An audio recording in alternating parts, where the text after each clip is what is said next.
Hello children, in this video we are going to study practical geometry, our chapter 10 of class 7.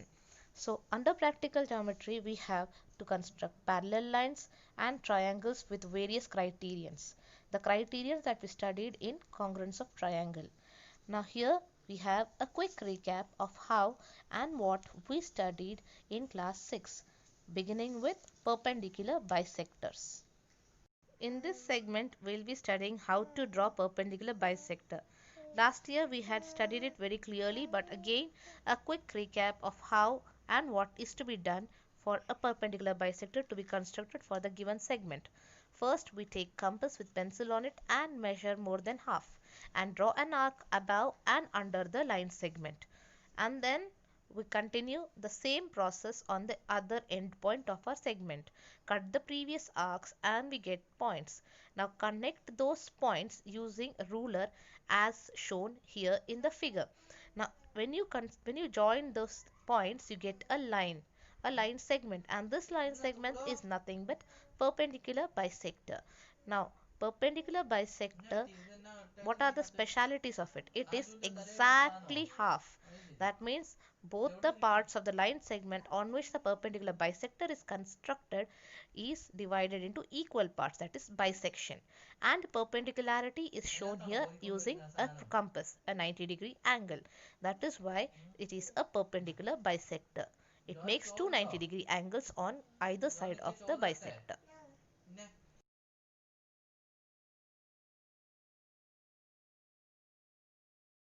In the next segment, we are going to study the construction of equal angles. First, we have an angle and we have to make a copy of it without using protractor. So, first step is to draw an arc. First, for the angle that has to be copied, and the similar arc has to be drawn on the line segment on which we are going to copy the arc. As shown in the figure, we are going to measure the arc using compass and pencil, and the similar arc has to be drawn on the copy. So here we got the point. Now what we are going to do is connect the point and the point on through which we had drawn the previous arc, the first arc. So here as shown we have constructed the angle. Now this angle is copy of the previous one. This is how we construct equal angles. Now in this segment we are going to study construction of parallel lines. To begin with, we'll understand what is parallel lines. Now here parallel lines is a set of two lines which are equidistant. As shown here, the distance between the two lines remain the same. Now the red line that is being drawn is called transversal, as we had studied in chapter lines and angles. Now this transversal passes through the parallel lines at two different points. Now what are the different angles, different type of angles that we get? As shown here, the blue ones are called as exterior angles and the green ones are called as the interior angles. Now here exterior angles, now these are shown with blue, and interior angles with green, as it is highlighted with yellow. So that is interior angles. We have parallel lines which has a transversal falling on it. Now what are the different type of angles that are formed when we have transversal? First one is corresponding angles. Corresponding angles are pair of angles which make alphabet F, as shown here with highlight that it is forming a letter F of English alphabets. Next we studied alternate angles and it forms the letter Z, as shown here, as highlighted here. The pair of angles which form Z is called as alternate angles. Using that property we are going to draw parallel line. Now here we have a line and we have to draw a parallel of a line through a point which is outside the line. So what we are going to do is basically use the property of alternate angles or corresponding angles. In this segment we'll study how to draw a line parallel to the given line through a point which is outside it using corresponding angle property. I have already told that corresponding angles are angles which are equal to one another, and here they form alphabet F. So here basically the same concept is used. Now we have an angle. Now we are going to make an angle which is equal to the previous one through the point that we have already taken outside it. So first we have drawn a transversal passing through the point that is outside, falling on the first line. and we are going to make equal angle to it, and therefore when you connect those 2 points, what we get is a line which is parallel. And here these parallel lines follow the concept of corresponding angles, and since corresponding angles are equal, that means the lines are parallel. That's how it is proved. Now let's see the actual construction line, and we have to construct a line segment which is parallel to the given line, that is AB. Now there is some point C which is outside the line AB as shown in the figure here. Now this point C will have a transversal passing through it. As we have discussed earlier, the similar thing has to be done. Now we got our transversal drawn. This transversal passes through point C and falls on line AB at certain point called O, as shown in the next part of the video. Now this point O is point of intersection of the transversal and the line to which we are going to draw a parallel one. So what we are going to do is we are going to make arc through point O. Now here you are going to take any convenient measure, any measure that you want, and draw an arc from point O. Now equal measuring arc has to be drawn through point C. So don't change the measure of the compass, and the points wherein this arc is cutting the line segment OC would be named as P and Q as shown in the figure. Now with the same measure, what we are going to do is going to draw an arc through point C as shown here. Now you have to construct an arc. It could be a little bigger one, and after that what we would do is measure PQ, the distance PQ, and cut the arc through point wherein this arc, second arc that we have drawn, cuts the line segment OC. So that point would be called as M. So through point M you are going to draw another arc. Now this arc will measure PQ.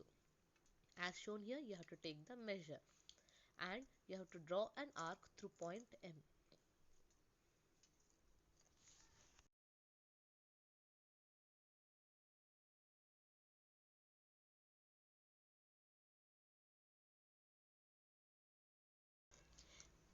Here we are going to draw an arc through point M. Now where this arc cuts one another will be called as N. And lastly what we would do is connect points C and N. Now when you connect the points C and N, you get a line which is parallel to the previous line segment, the first line segment for which we had to draw a parallel one, that is AB. Now this line, as shown, we would connect the points C and N and elongate it on either side, extend it on either side. Therefore this new line, that is CN, is parallel to line segment AB. This is how we construct parallel lines. In the next segment we are going to see triangle, how to construct them. Now when we talk about triangles, what comes to our mind are three sides and three angles. Now these are the 6 components which are required.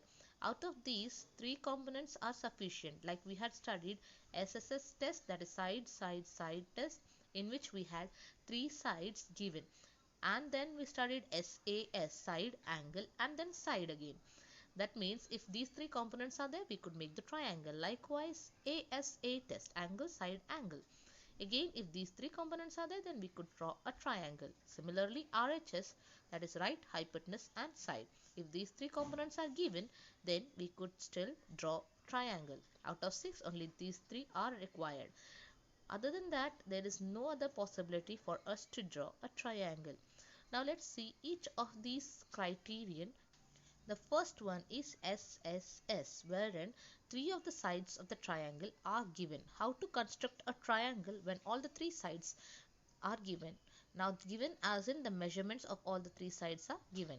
Here in triangle ABC we have AB, which is 6 cm, BC, which is 8 cm, and AC, which is 10 cm.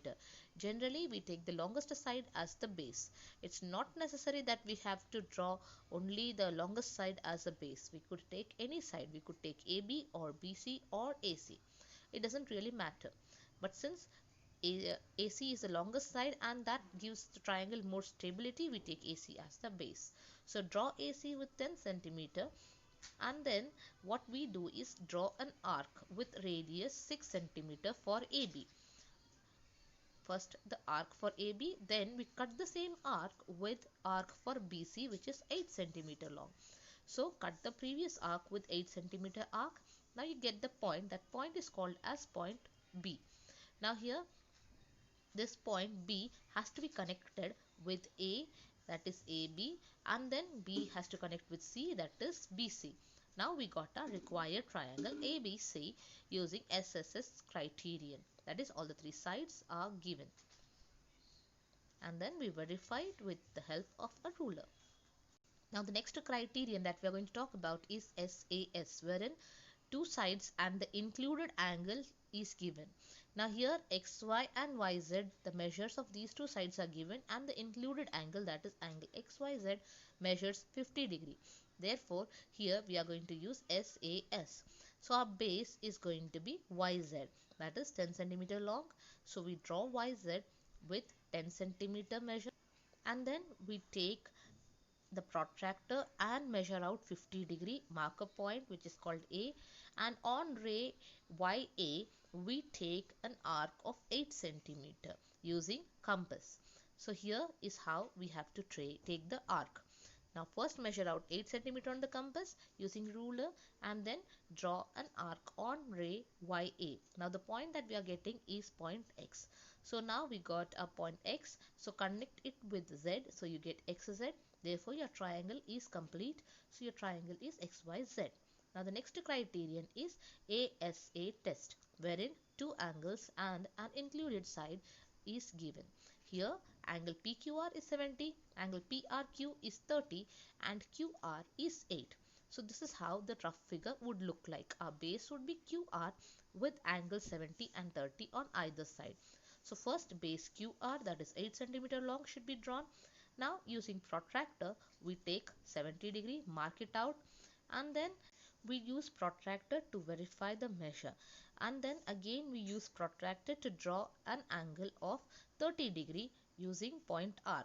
So wherever these two lines, the rays connect, is point P, and then our triangle is complete, that is PQR with angle Q as 70 degree and angle R as 30 degree.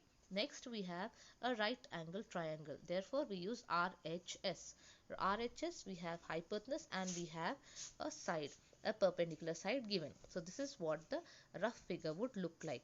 Angle A is right angle, so angle A is going to be a 90 degree angle. So we take AB as 8 centimeter, and then using protractor we mark out a 90 degree angle, then draw a line, draw a ray and point X somewhere on the line, and then we mark out 12 centimeter arc on the ray XA from point B. Then connect the points B and the arced point, that is C. So BC is 12 centimeter, so we connect them, and that's how our triangle gets completed. This is how we draw a triangle using RHS property. This is basically how we will solve all the exercises of this lesson. Thank you and have a good day.